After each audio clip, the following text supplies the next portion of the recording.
from me, as you'll want to hear from some of these guys. We have a couple of announcements to do tonight as well, so we're going to try to get this thing started. Yeah! First up, creative director of this trailer that you just saw here of this game, Batman Arkham Origins, Eric Holmes.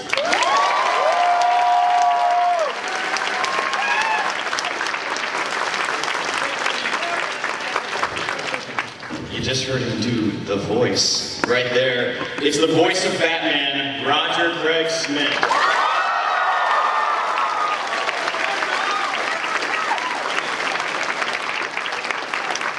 Chances are, if you played a AAA video game this year, you've heard this next guy's voice a couple of times. The new voice of the Joker, Troy Baker.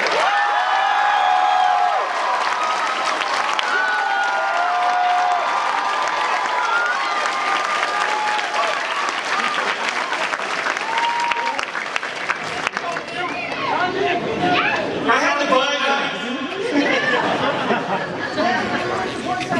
And finally, bit of a surprise guest here. We have a producer from NetherRealm, Aaron Kiebergeddis.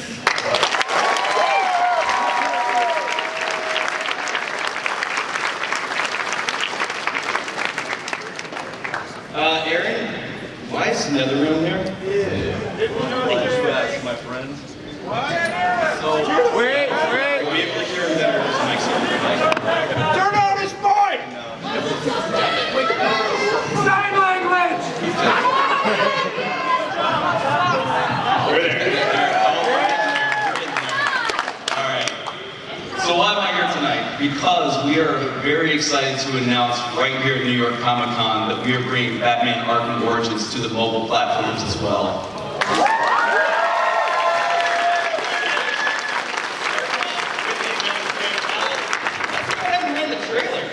Let's see it. Okay, let's go. Laptop feed.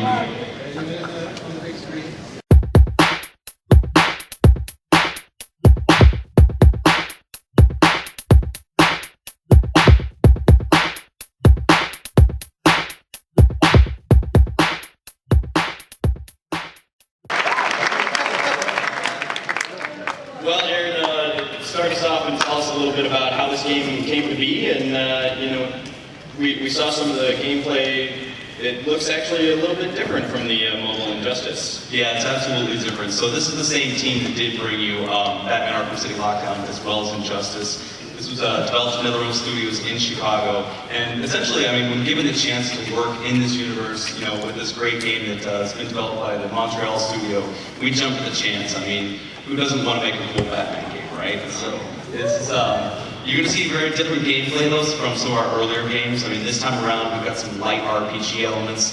Batman's got a ton of different abilities that you can level up over time, these sorts of things. And I mean, you guys saw all the different bat suits that are there as well. I take it there's some Batman Beyond fans here.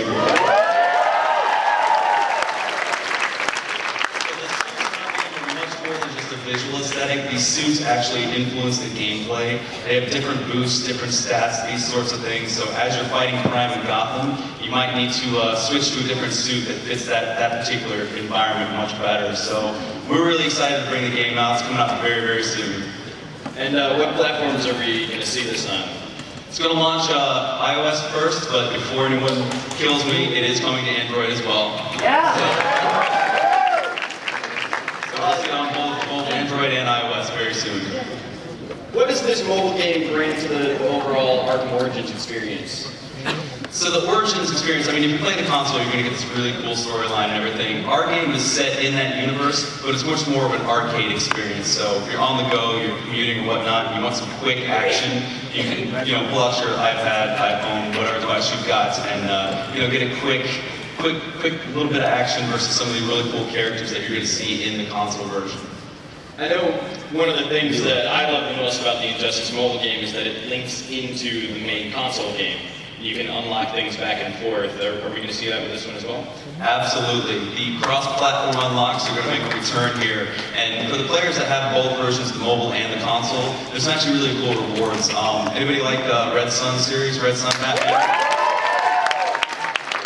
So if you've got both versions versions of the game and you link them up, you can actually unlock a Red Sun Batman skin. And that's just the kind of the tip of the iceberg there. So there's a lot of different things you can unlock, all influencing gameplay in a very positive way. Very cool. Well, before we get to our other announcement, because remember we do have two, let's talk a little bit about the Batman Arkham Origins game experience here. Eric, I want to start with you and just kind of talk about you inherited elements of the game. You inherited the game engine and assets from Rocksteady, who I think we all agree did an amazing job on the first game.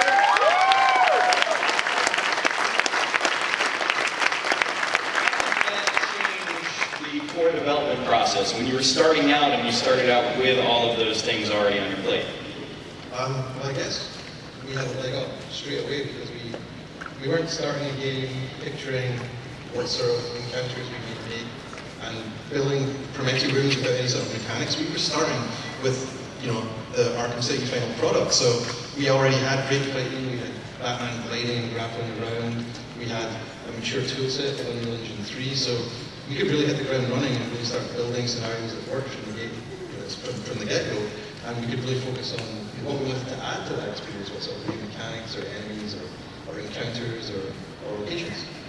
I know you're a big Batman fan and even a Batman historian of sorts. How do you balance the Batman moments with gameplay necessity? It starts with the hard ones. I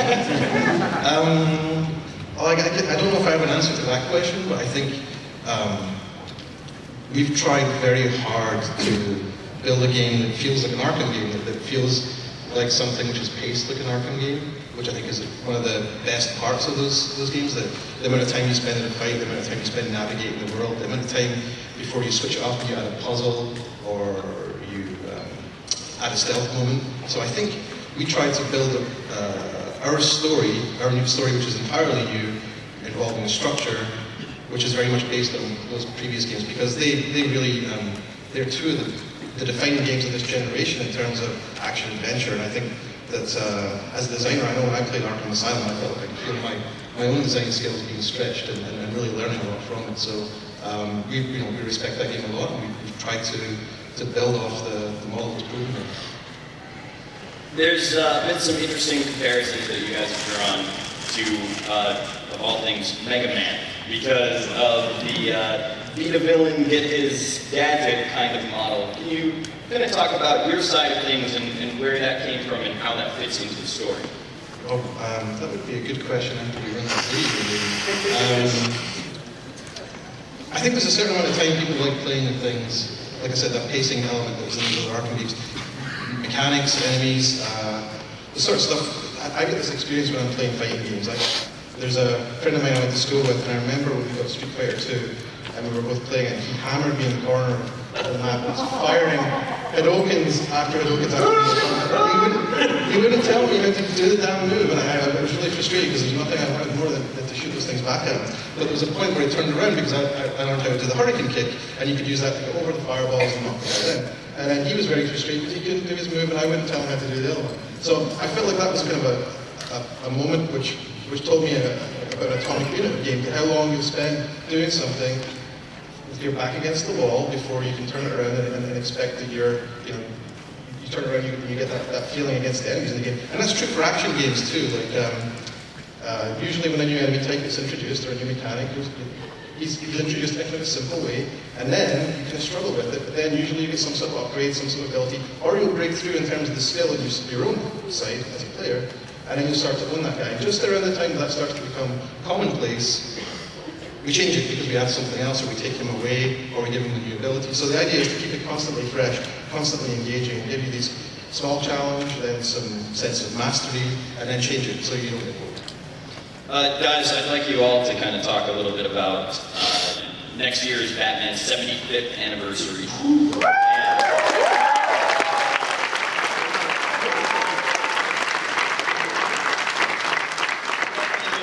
What kind of process do you go through when you're developing a character as an actor or as a writer when that character's already been around for 3/4 of a century? Do it, Troy! We've been talking about this a lot today because, you know, obviously are we dealing with 75 years of a character's existence, but we're also dealing with the iterations that different actors have shown you what those characters look or sound like. And somebody asked me today, they said, what are you going to do different?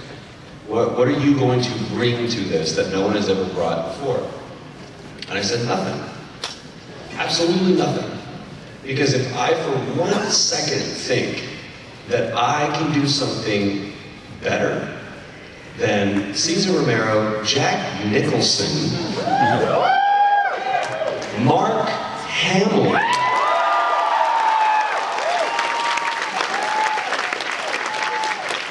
or Heath Ledger, it's like, you gotta what each of those people have done for a generation, like for my dad, Cesar Romero was the Joker. For me growing up until I heard Mark Hamill in 1990 was Jack Nicholson as the Joker.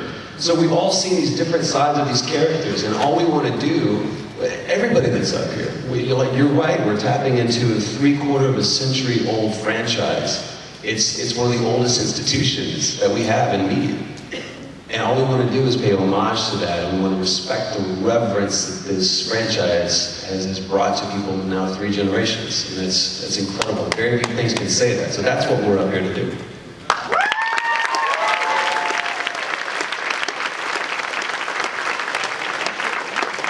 Should have let Troy go first. I wanted to do gooder and stuff, and make it awesomer.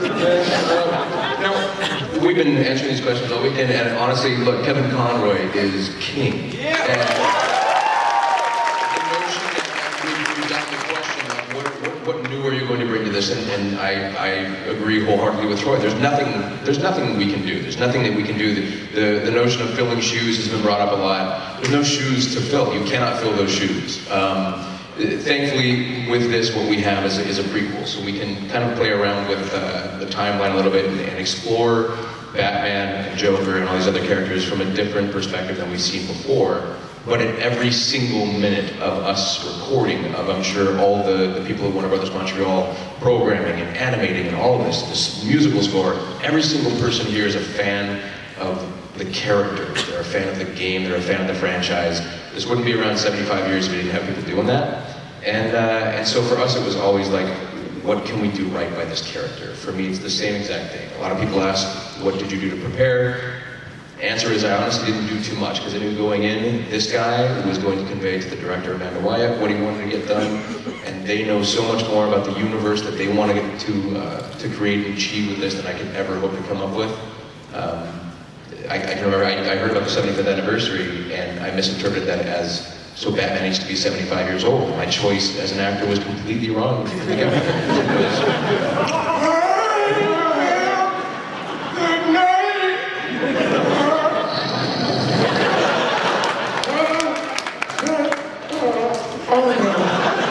is not what you guys want to see in The Dark Knight. I'm just assuming.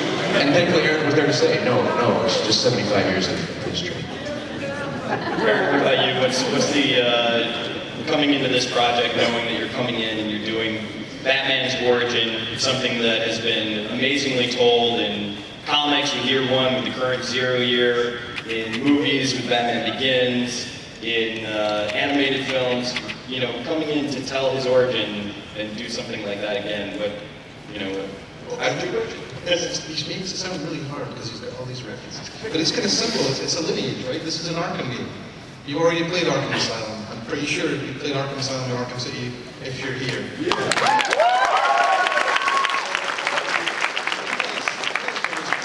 seen where those games started out, and you saw where those games ended, but you didn't see how they got there, and you didn't see where they started out.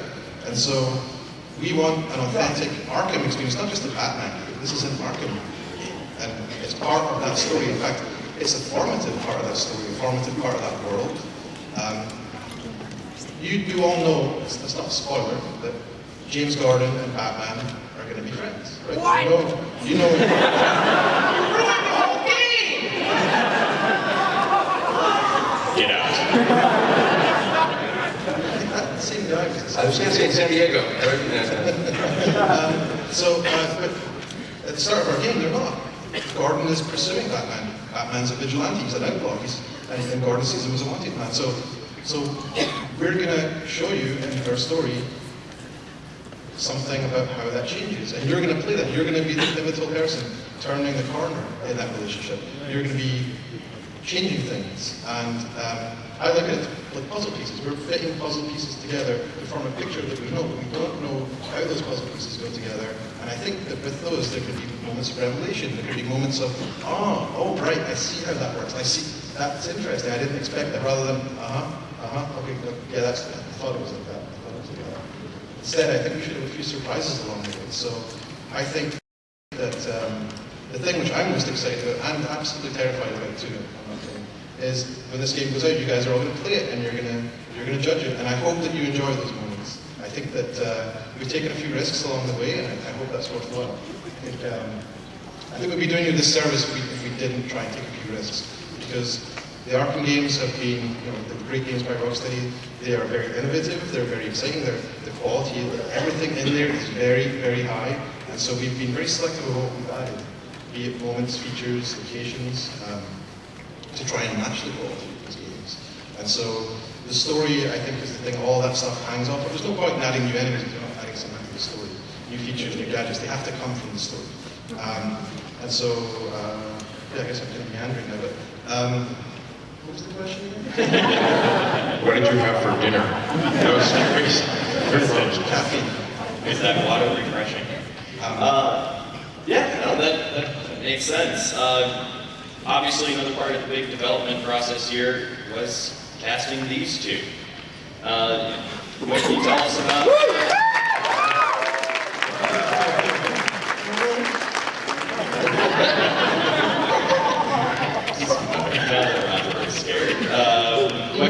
What can you tell us about the casting process and how you settled on? We took a really long time casting both of these characters. We knew it would be hugely problematic.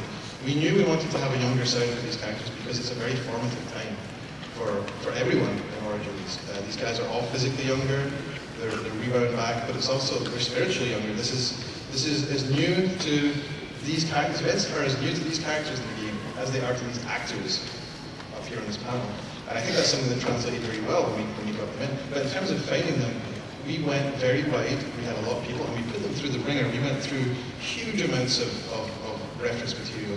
We went through stuff from various key books. We went through stuff from animated work. We included stuff on sites from the other games too to see if we could capture all those different aspects of these characters.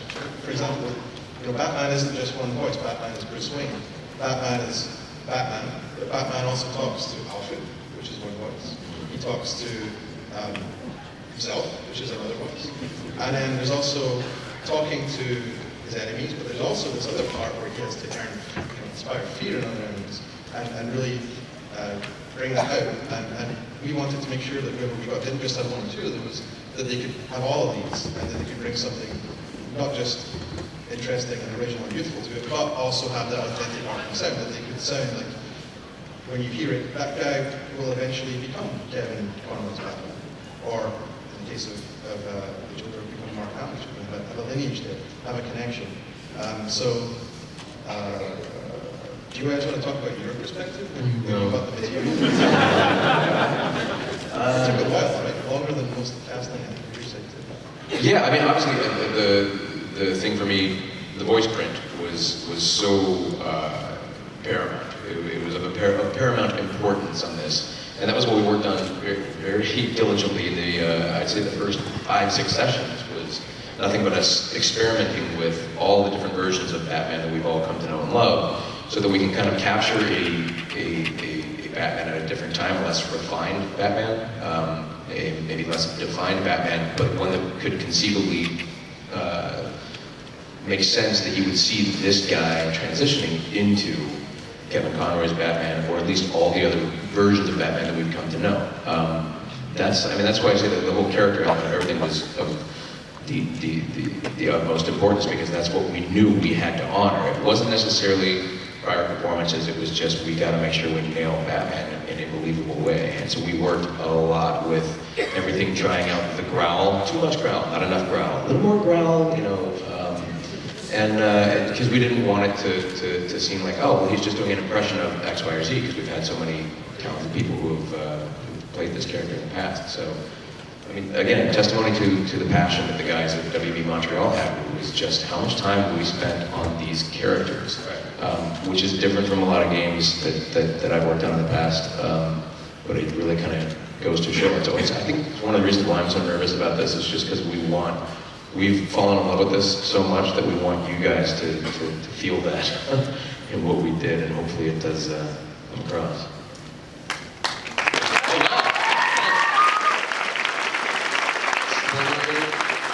The way Batman talks to all the bad guys, I just added a southern accent, which I'm hoping you guys, it's a choice. Again, I hope you guys agree with me. Troy.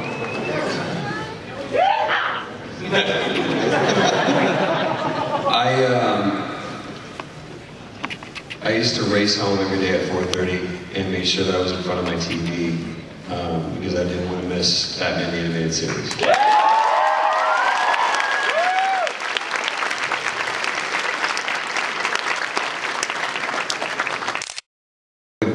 Tape, VCR. I can tell by you exactly. Blank faces. There are many people here who will never know what messing with the tracking means. But I would tape each episode because we didn't have Netflix, we didn't have iTunes, we didn't have DVDs, we didn't have anything. You had to watch it being aired. And a lot of times I'd already seen that episode, it wouldn't matter, but I wanted to hear that theme music. You know what I'm talking about? Yeah! And a lot of times, if it was like an episode I'd seen before or whatever, I would just always make sure that, one of the reasons why I wanted to tape the episode is I wanted to freeze frame at the very end of it, because they flash those credits for like half of a second. And when you tape something on a VCR, you get those wavy lines. So you look like you have epilepsy as you're trying to read. And I remember going, Batman is Kevin Conroy. Okay, who's that? Joker is Mark Hamill. Not Luke Skywalker.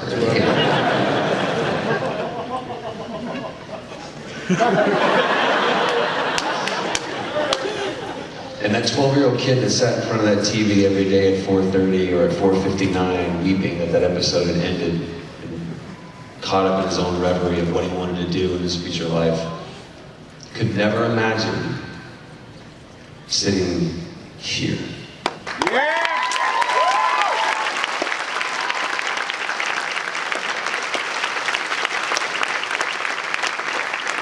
I fell in love with this franchise at a very, very early age. And it was so funny, we were even talking about different story arcs, and you go back and forth, and I really caught up on a lot of my trades that I don't have anymore through the iPad and digital comics. And I was reading Death in the Family, rereading it. And you know, you can swipe over to the left and it's like, continue reading in this arc? I'm like, yes. And 25 years after I had held this trade in my hand, I'm looking at the Batman Year 3.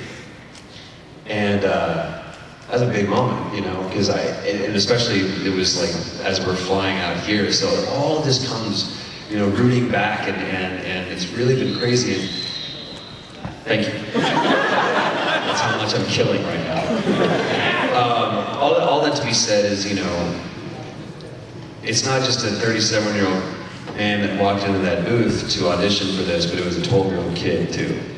And in all of the years in between, and all of the trades and all of the shows and all the movies and all the everything, you know, that comes along with this. So, but I had no idea originally when we were walking in to audition. I had no idea what we were auditioning for. Everything was a code name. I was sure it was Pikachu. So yeah, it was crazy to, yeah, that audition process, just the whole process is just discuss. I'm just gonna talk amongst myself. I also gotta give a shout out to my boy over here who's helping out our hearing impaired friends, bro.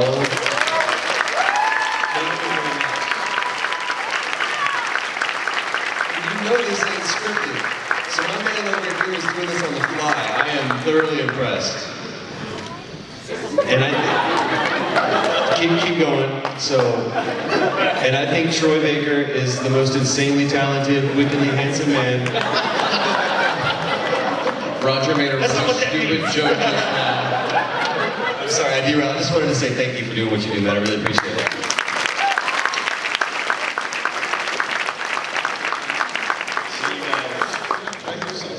So some people say that they're fans and that they've watched things and that, oh, yeah, I know all about Batman. I did read a comic book. Batman was in it.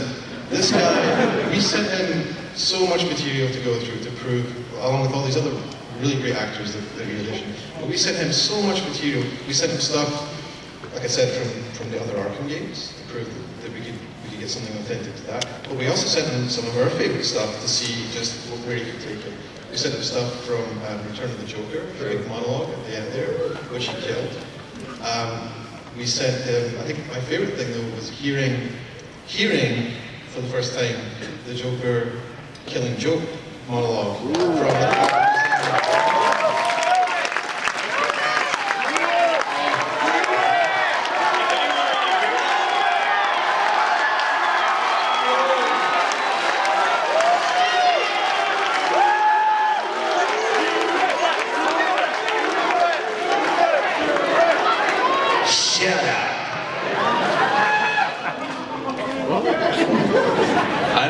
Hang on. Like you have it memorized. Hang on. What? Wow. Why are we on bronies.com? Yeah, I remember that walking in an audition, and I think that actually it wasn't even Joker, it was the character name, it was just Jack. And I'm looking through and I'm seeing all of these like paragraphs and stuff and going, why is that in here? It rapidly like oh God. And you just want to leave. But my eyes fell upon this certain paragraph, and it's one of my favorite monologues, and to me it's one of the best cross sections of who the Joker is. It's the monologue that he gives when Gordon's going through the kind of tunnel of love thing, showing the pictures. Yeah!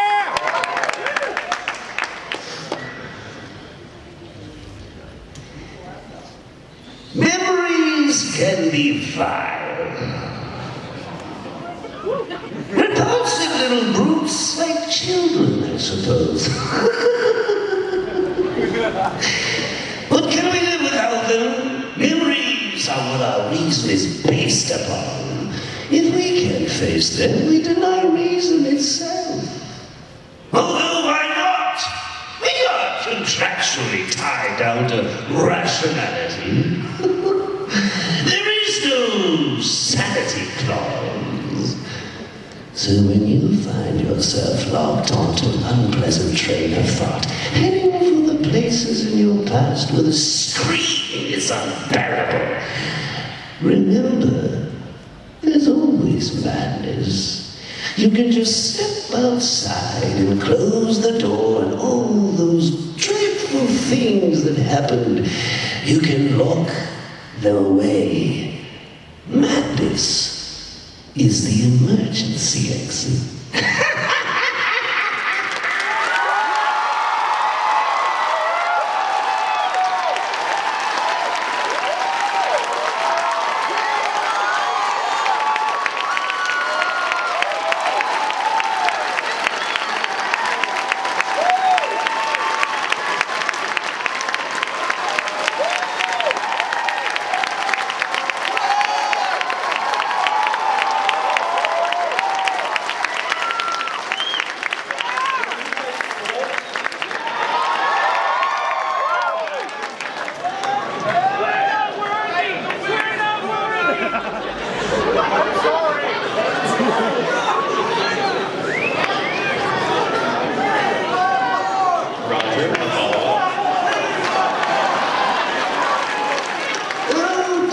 Children, what have we done?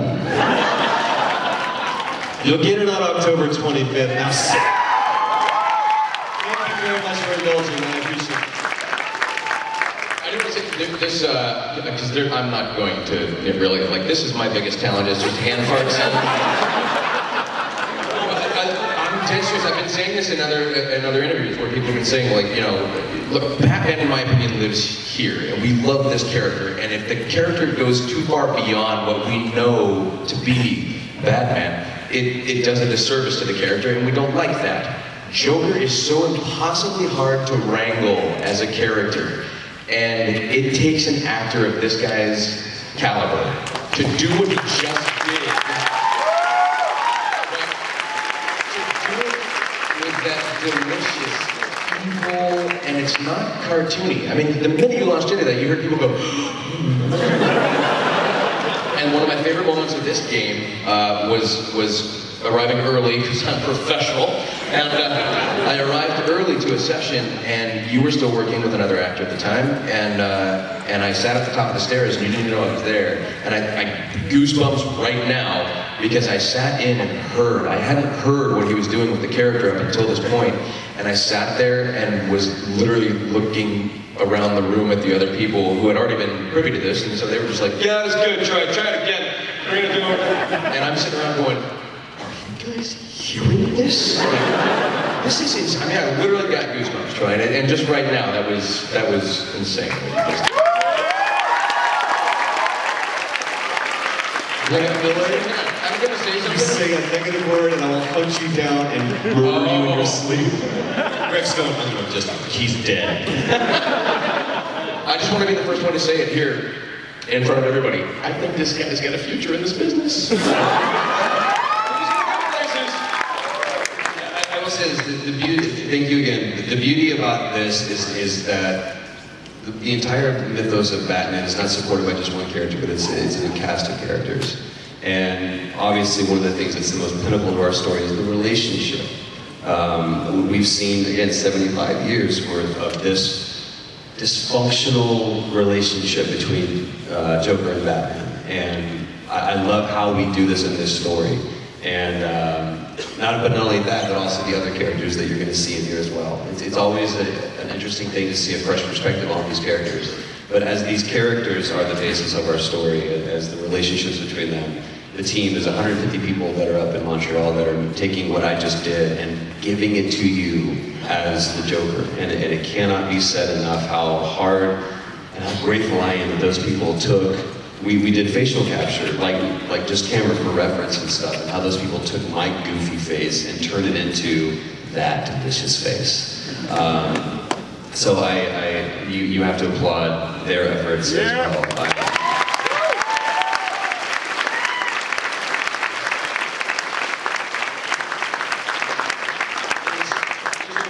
Guys and girls up in Montreal, still working on this game, working on DLC right now. You deserve to be up on the stage to hear the applause that you've given, so thank you. Montreal!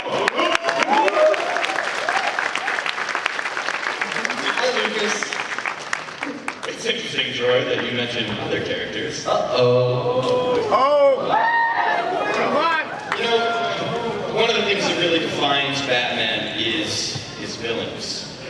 And you guys have a very unique chance here where you get to use both iconic Batman villains and these villains that you're hoping to make iconic. What was what went into your character choices here, bringing in somebody like a new female Copperhead, for example?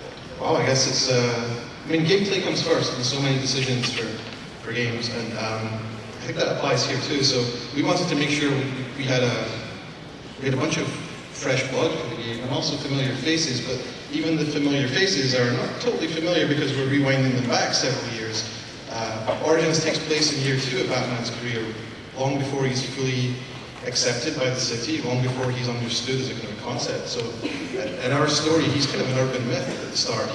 There's never been a successful photograph. There's been little glimpses of focused shots of him, but people generally, they don't really know if he exists. And the people that do know he exists because they had a very bad day when they met him. So I guess yeah, with all of our characters, even the ones you've seen, like you've seen Bane in the other Arkham games, but you've also seen him in that trailer there. He doesn't look the same, and there's a reason for that.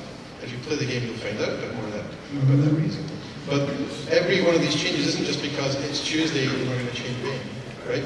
They're there because of the story, and the story of the Arkham franchise, the story of Batman viewed through that one singular lens. So I guess we're gonna show you a video of someone else we brought to the Arkham franchise in just a minute.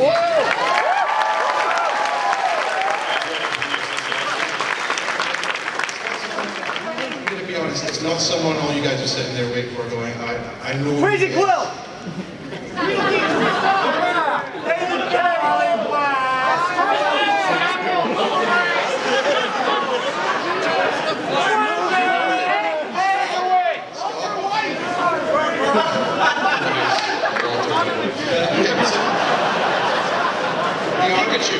We are bringing Walter White to the Arkham franchise.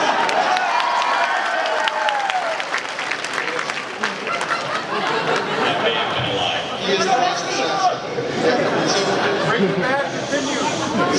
This is someone near the brain. If you were eagle-eyed, you'd actually expect the shots of that person right there in the iOS trailer that was there earlier.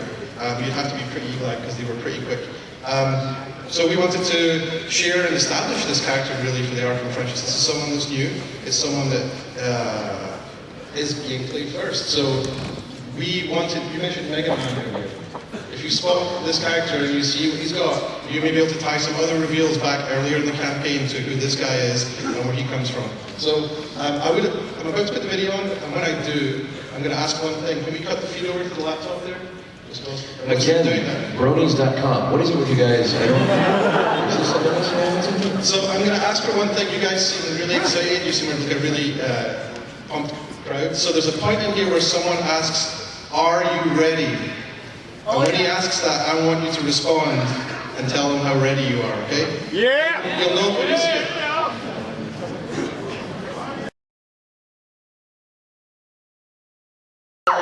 Fans of voice actors, I think a couple of us are, might recognize that that is the very talented Steve Bloom playing.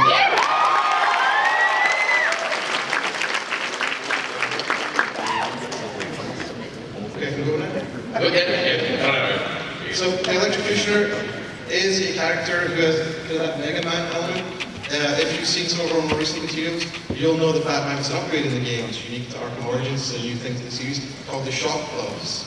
And the Shock Gloves are a fighting upgrade that let him change the rules in a fight. So normally, when you're fighting in Arkham, it's very much about the different archetypes you're fighting. Guys with shields, you can't punch those guys. You have to jump up the top and crush those guys to the floor. Guys with shock batons, you've got to jump over them and get them from behind. And so on. There's various different types. There are rules to fighting. But when you've got the Shock Gloves charged up, you can change those rules, and all those rules change in your favor. So it's a really great tool for turning the tide. If you're feeling like your back's against the wall, you activate the Shock Gloves, and you can really cut loose in a group without worrying too much about who you're hitting. But if you're an expert player, you can be surgical with these things because you can take out all the armored guys, you can destroy the weapons, you can really cut loose in a group and take out the more dangerous opponents with much more damaging attacks and not worry about who you're hitting and how you're hitting them. So we think they're pretty cool. Yeah!